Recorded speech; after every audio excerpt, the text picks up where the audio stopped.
If you're trying to break into a SOC role, you've probably been told the same thing 100 times. Just go get some more certifications. But the real reason most people don't get hired isn't the lack of certifications. It's the lack of proof and hands-on experience. Cyber Defenders just launched CCDL1 and is aimed at beginners who want practical blue team experience. In this video, I'm going to break down what CCDL1 actually is, what you do inside the training and exams, who's it for, who should probably skip it, and the exact way I'd use it to build proof that hiring managers actually care about. Now, quick heads up here, Cyber Defenders is sponsoring this video and provided me free access to CCDL1. All right, so let's get started with the simple question. What is CCDL1 and why is it different than all the other certifications out there? Because let's be honest, the internet does not need just another cert that turns into a fancy PDF and does nothing to change your actual skill set. First and foremost, it is built around investigations, not memorization. Most entry-level certifications are basically read a bunch of concepts, memorize a bunch of terms, take a multiple choice test, but the problem is you still don't know what to do when an alert pops off. CCDL1 is built around real investigations. The whole point is to get you practicing what a junior analyst actually does. Spot the signal, validate it, figure out what happened, and then decide what to do next. And that matters now because analysts are not just dealing with the same old scenarios. They're working in environments that are increasingly involving cloud systems, modern attack paths, and AI-related concerns too. For example, in one of the labs, I had to work through a scenario where I wasn't just asked to identify a term or memorize a concept. I actually had to look what was happening, figure out what was going on, work through the evidence, and figure out whether the activity was actually suspicious or not. That kind of practice starts teaching you how to think like an analyst instead of just how to pass the test. That matters because hiring managers don't care if you can just recite definitions. They care that you can actually look at a mess of data and make a good call. Which leads me to the next reason that it is different. It is actually hands-on in a SOC-style lab environment. And while this is becoming more popular, there are still plenty of exams out there that are hands-on just as a buzzword. The CCDL1 actually gives you a fully configured SOC lab environment, SIM tools, log analysis, network monitoring tools, and realistic attack scenarios. And most importantly, exposure to the kind of investigation thinking that matters in today's modern environments. That includes looking beyond just the old school on-prem stuff and building awareness around areas like cloud activity, newer attack paths, and the kind of evolving security challenges that teams are dealing with right now. And you access it straight from your browser, making it quick and easy so you can start learning faster. Another thing that is different about the CCDL1 is that the exam is practical, not just multiple choice. And that is an important difference. This is not a test of whether or not you can remember facts. The exam is built more around working through realistic scenarios and showing that you can investigate, think critically, and come to a reasonable conclusion. For me, that makes the difficulty feel different. It is less about memorizing trivia and more about whether you can actually understand how to work through what is in front of you. I would say the difficulty feels pretty fair if you actually do the labs. If you just try to skip the practice and just wing it, it is probably going to feel a lot harder. But if you put in the reps, it actually feels pretty achievable. The path is pretty simple. Don't shortcut the labs. Practical exams change how you study. You stop asking what is the right answer and you start asking, how do I figure this out? That mindset shift is what turns beginners into analysts. And another reason that it stands out is that it's not just trying to teach cybersecurity in a vacuum. It's built around realistic scenarios and investigations, including areas that matter in modern environments, not just old school examples.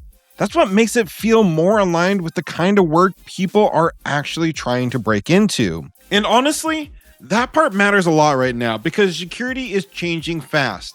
It's not just endpoint alerts and basic log review anymore. You have cloud environments everywhere, AI becoming a bigger part of both the threat landscape and security conversation, and newer attack patterns that a lot of entry-level training barely touches.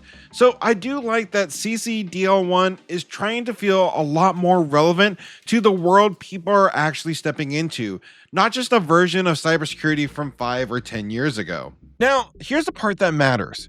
Who is CCDL1 actually for, and how does it help you in your career? Because there are two very different outcomes here. One, you take CCDL1, you get your badge, and nothing else changes. Two, you use CCDL1 to build real proof, talk about it in your interviews, and you finally have something that separates you from every other beginner out there who just has only theory to work with. So let's break down who this is for, who should probably skip it, and how to use it to level up your career the right way.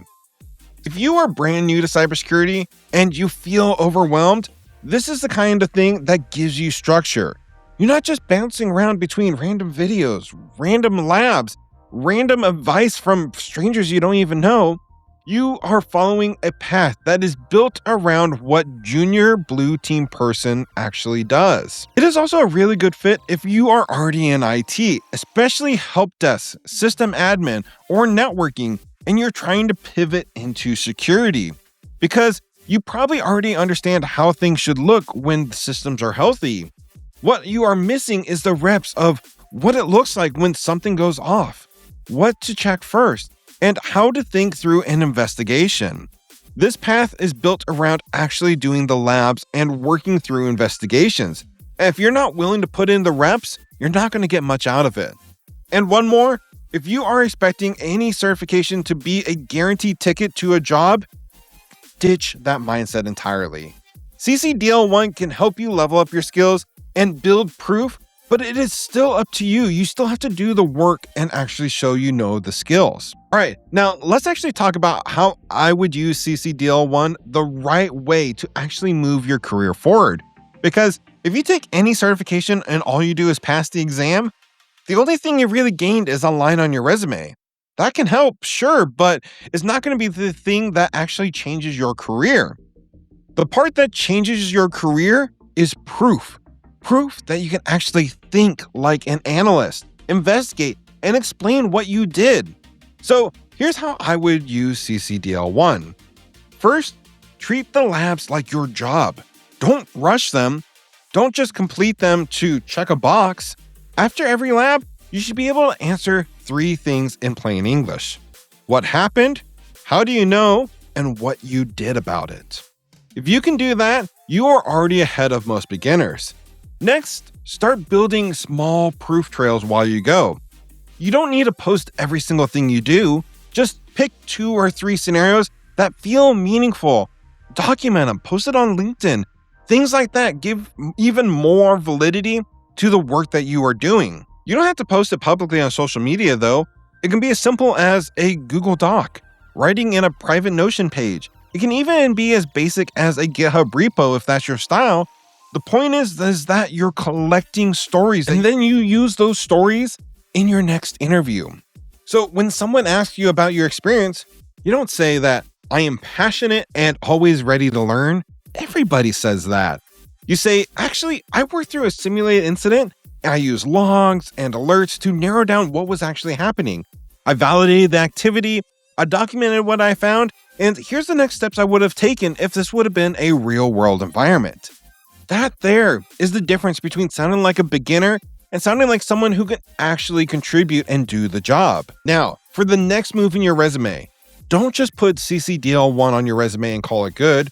Add 1 or 2 bullets underneath it that describe what you actually did during the exam. Something like completed hands-on SOC investigation, including alert triage, log analysis, and incident documentation, or investigated simulated attack activity and produce findings and recommended response actions. Keep it simple, just make it real. And finally, use it on your LinkedIn in a way that doesn't feel cringe. Make 1 post, 1 lesson learned, 1 short story. Here's what I investigated. Here's what I saw. here's what I did, and here's what I learned. That kind of post builds credibility fast, and it gives recruiters something real to talk about and start a conversation. And for the love of God, please do not use AI to write your posts. You can use AI to help you formulate the story, but recruiters can see right through it when you just copy and paste those posts out of AI. So just to recap, the goal is not to just pass CCDL1 and hope your life changes. The goal is to use CCDL1 as a structured way to build skills, build proof, and walk into your next opportunity with more confidence than you had before. That's the real value of CCDL1 if you use it the right way. Not as a magic trick, not as a guarantee, but a structured way to build hands-on skills and real proof. If you are thinking about taking this exam, my advice is simple. Commit to the labs, document what you learn, and turn those investigations into stories that you can use during interviews, on your resume, and on your LinkedIn. If you want to check out CCDL1, I'll have the link for it down in the description. Down there, you'll also find a 10% discount code. So if you want to jump in, use that to save yourself some money.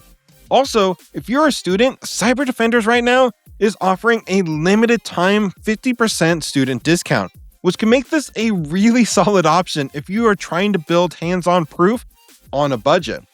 And if you made it this far in the video, I'm actually giving away 3 free CCDL1 vouchers. If you want a chance to win one of those, check out the pinned comment. I'll have the rules, and it will seriously only take you about 10 seconds to enter the giveaway. And as always, guys, if you have any questions at all, drop them down in the comments below, and I will try to point you in the right direction. Everyone, I hope you enjoyed this video, and until next time, keep learning.